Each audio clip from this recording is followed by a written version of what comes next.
జూబ్లీహిల్స్ ఉప ఎన్నికలపై BRS focus పెట్టింది. సిట్టింగ్ స్థానంలో గెలిపే లక్ష్యంగా వ్యూహాలు రచిస్తున్నారు. ఇప్పటికే బీఆర్ఎస్ అభ్యర్థిగా మాగంటి సునీతను ప్రకటించారు. ఇక జూబ్లీహిల్స్ సిట్టింగ్ స్థానాన్ని నిలబెట్టుకోవాలని కీలక సమావేశాలు నిర్వహిస్తున్నారు.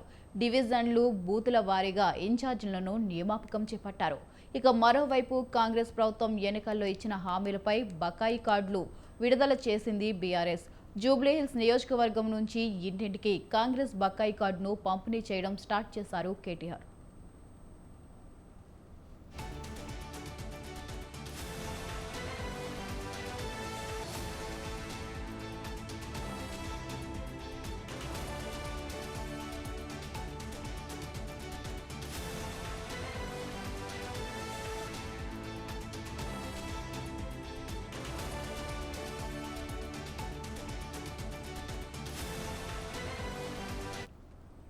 రైటింగ్ ఇదే అంశంపై మరిన్ని అప్డేట్స్ సవిన్ అందిస్తారు. సవిన్ చెప్పండి.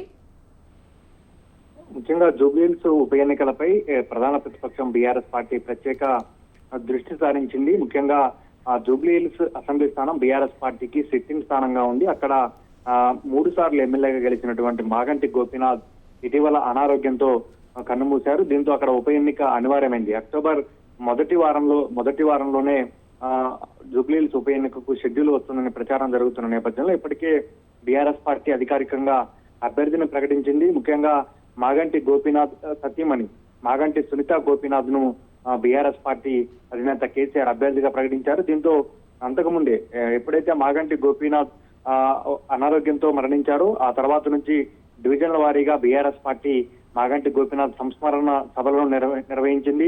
ఆ సభలకు మాగంటి సునీత హాజరయ్యారు. ఇప్పుడు అభ్యర్థిగా ప్రకటించగానే మాగంటి సునీతతో పాటు కుమారుడు కూడా నియోజకవర్గంలో విస్తృతంగా పర్యటనలు చేస్తున్నారు. మరోవైపు బీఆర్ఎస్ వర్కింగ్ ప్రెసిడెంట్ కేటీఆర్ ఈ ఉప ఎన్నికను అత్యంత ప్రతిష్టాత్మకంగా తీసుకున్నారు. ముఖ్యంగా ఇప్పటికే డివిజన్ల వారీగా తెలంగాణ భవన్ లో జూబ్లీహిల్స్ నియోజకవర్గ పరిధిలోకి వచ్చే అన్ని డివిజన్లకు సంబంధించిన కార్యకర్తలతో సమావేశాలు నిర్వహించారు. మరోవైపు డివిజన్ల వారీగా, బూత్ల వారీగా కూడా ఇన్ఛార్జీలు నియమించారు. డివిజన్ల వారీగా ఎమ్మెల్యేలు, ఎమ్మెల్సీలతో పాటు మాజీ ఎమ్మెల్యేలకు బాధ్యతలు అప్పగించారు. ఇక బూత్ల వారీగా మాజీ కార్పొరేషన్ చైర్మన్లు, ఇతర బీఆర్ఎస్ పార్టీ నేతలకు బాధ్యతలు అప్పగించారు. ఇక కాంగ్రెస్ ప్రభుత్వం అధికారంలోకి వచ్చి 2 సంవత్సరాలు పూర్తవుతుంది కాబట్టి కాంగ్రెస్ పార్టీ అసెంబ్లీ ఎన్నికల సమయంలో ప్రజలకు ఇచ్చినటువంటి హామీల విషయంలో కాంగ్రెస్ బకాయి కార్డు పేరుతో బీఆర్ఎస్ పార్టీ ఇటీవల తెలంగాణ భవన్ లో బీఆర్ఎస్ వర్కింగ్ ప్రెసిడెంట్ కేటీఆర్ తో పాటు మాజీ మంత్రి హరీష్ రావు, ఇతర బీఆర్ఎస్ పార్టీకి సంబంధించిన మాజీ మంత్రులంతా కాంగ్రెస్ బకాయి కార్డును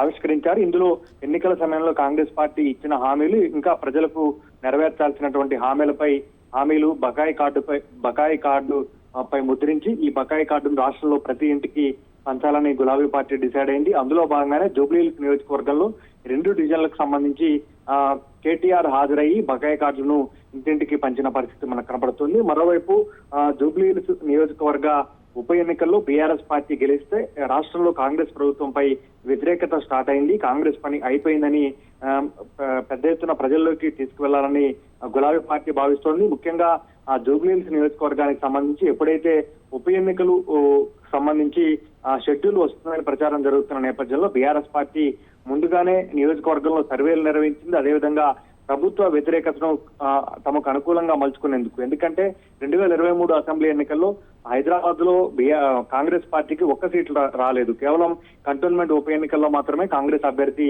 గెలిచిన పరిస్థితి మనకు కనపడుతోంది. ఇప్పుడు కూడా అదే ఫలితాలు రిపీట్ అవుతాయి.